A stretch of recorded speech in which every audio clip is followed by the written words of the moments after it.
Hey, everybody, welcome to Whiskey, Lead, and Steel. Feeling Shirt While You Wait, the Aggressive Defensive Solutions podcast. I'm Rick Sutton. Joining me today is Lee Curling. And this is the condensed version of a podcast that we just did. If you want to catch that one, that's kind of long, but it's pretty freaking entertaining. I bet. But it's on Spotify, and Apple, and all of that shit. Everything but YouTube. This is for YouTube, so it's condensed. Any of your favorite podcaster or podcatchers. It'll be out there. We'll have a link down below in the description of where you can get the full version. We're trying something new, right? Short version for YouTube. Yeah, for those of you who claim that you have a life when in fact you don't. Yeah. But anyway, so this is the condensed version. And what we're talking about today is how deciding to carry a concealed weapon changes your life. What are the things that come into this? And so we're going to keep this kind of brief. And we're just going to hit some bullet points. So, Lee, what do you think? What's the first thing we think about? First thing is how you dress, right? And, earlier when we were discussing this, as you pointed out, you've been carrying a gun your entire adult life. Yeah. Right? So, really from being, 19, 20 years old, you've been carrying a gun ever since then. I carried early on throughout my military career. I rarely carried concealed, and now I'm back to carrying concealed. So I am kind of like a lot of our clients and a lot of our students that have come into this a little bit later, and but the how you dress, it's you're not wearing a shirt 2 sizes too small to show off your pecs and your abs. It kills me, right? Not being able to tuck in a shirt. Yep. Right. It's really hard to carry a concealed weapon. Carry a concealed weapon with your shirt tucked in. Yeah. But generally, it's how you dress, right? Yeah. And it's realizing that this alters what you're going to wear. And how you wear it. And how you wear it. And again, how you wear it. You're wearing a jacket.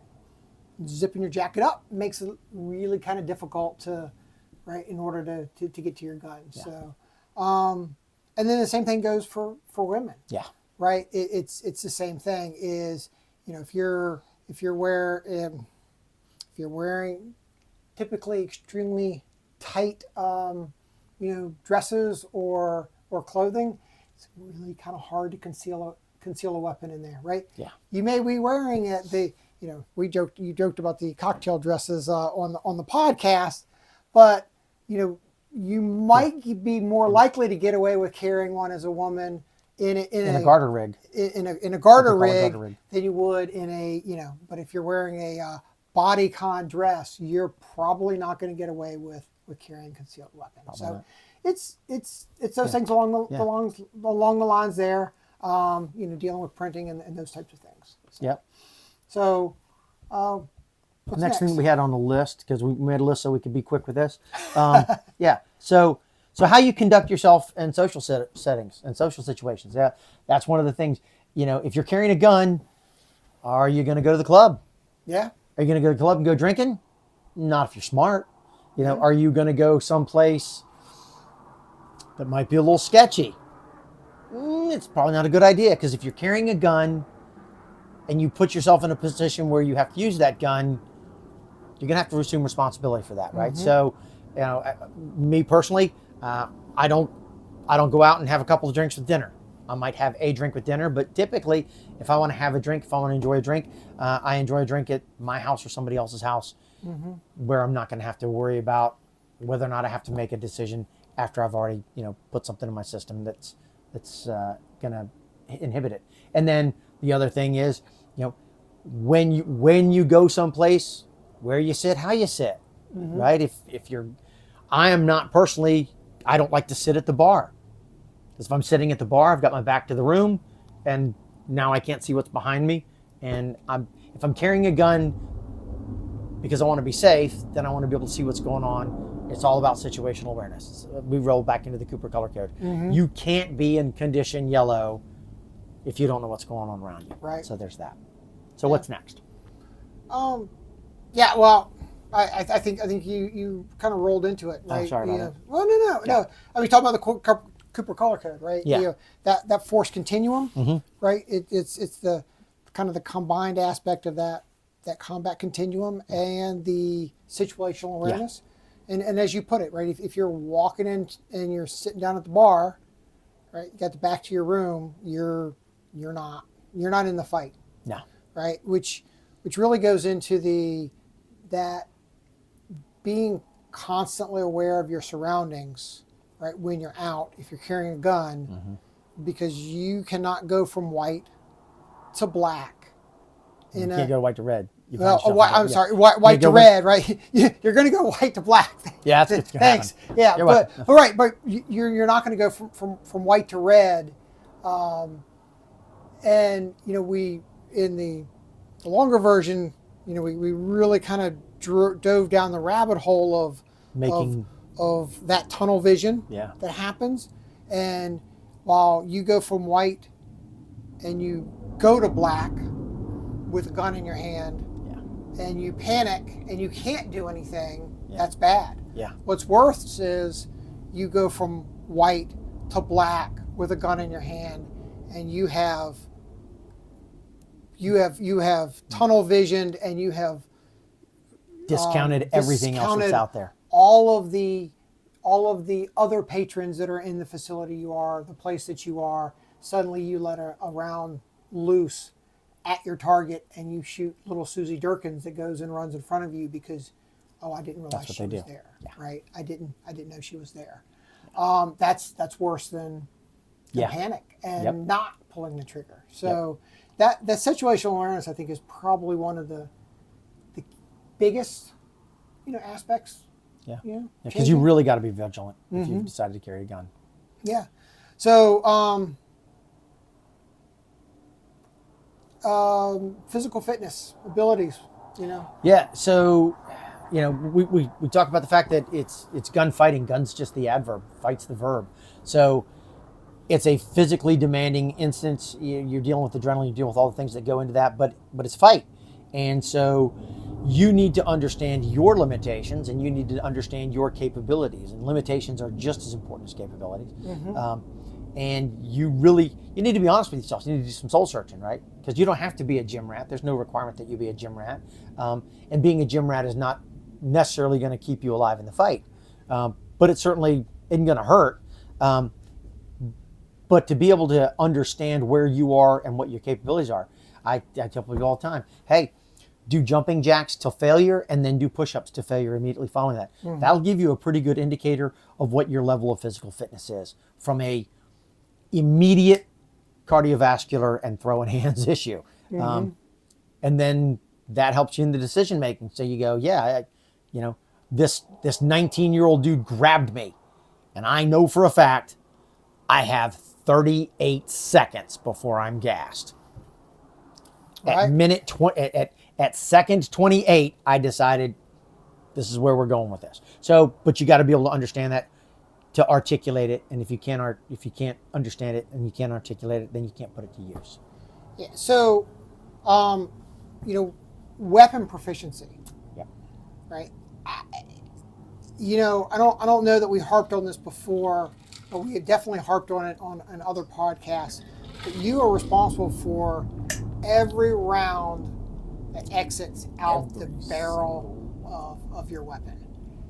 If you are not proficient and you let loose a barrage, a hail of gunfire, you are responsible for every single one of those rounds. And, again, you've talked about it, before, and how much every round costs, whether you hit a car or a person or a wall or whatever else. But I think the key is to understand you've got to prepare, you've got to train, you've got to be good with a weapon. If you are going to carry it defensively, you've got to know how to use it. Yeah. Right. And know how to use it well enough that when you press the trigger, you are confident that you can hit your target. Yeah, because Right. Real quick off that, the whole liability of the gun, the whole liability of bullets going where they go aside. Here's the reality of it in the moment, which is when it matters. Okay, the longer the fight goes on, the greater the risk Yeah. to you, period, right? So if you miss with your first shot, you've just extended how long this gunfight takes. Yeah. The fight Absolutely. just got longer, right? Additionally, unless you're a member of one of the SEAL teams, and therefore you lug 7,000 rounds of ammo with you all the time, right? You have a finite loadout of ammo, right? So as an example, if you're carrying a P63, if you're carrying a 365 XL, you've got what, 13 rounds on you, right? 13 rounds till reload. If you fire the first round and it misses, you've only got 12 rounds to complete this fight with. If you miss the second round, the fight just doubled in length, Right. right? And now you only have 11 rounds to finish this gunfight with. So if you are proficient, if you can make the gun work and you can hit the target, you shorten the fight, and that's better for you at the end of the day. Yeah. Yeah. So really, I think to wrap this up, Yeah. you know, what's the line? What's your line in the sand? Yeah. That really, I think, is probably one of those. It's that kind of crucial step. It kind of rolls everything that we talked out together. It's, you know, what you wear, where you go, what your mental state, what your physical condition is. All of those things are important, but really it is what's your line in the sand. You've already said from a mental state that I'm willing to press the trigger. Yeah. Right. I'm willing to take a life. But then going, where's that line in the sand? In those various conditions. I'm taking my family here. I'm doing this here. I'm going to do these other things here. What bad things could happen? Yeah. And where is it that I am willing to make the decision to use deadly force? Yeah. Right? And you've got to have that decision kind of preloaded. Oh yeah. Right? Yeah. You can't wait until it happens. Yeah. The time to figure that out is not when you got to know. Yeah. Right. So, But these are all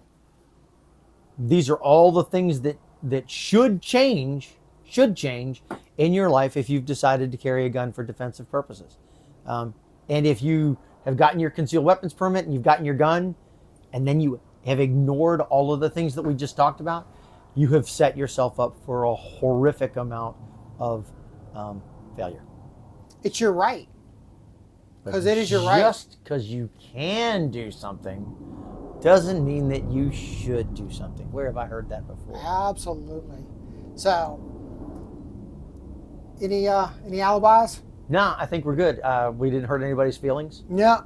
So, if you're interested in the long form version, link will be below, about an hour, and you get to hear us talk about all this in excruciating details, including all the rabbit holes and all of Several the other cool rabbit holes. all of the good stuff is really in the podcast. Yeah. So check us out. All right. Well, that will Be we'll see good, you- be safe. We'll Thanks see you for next watching. week.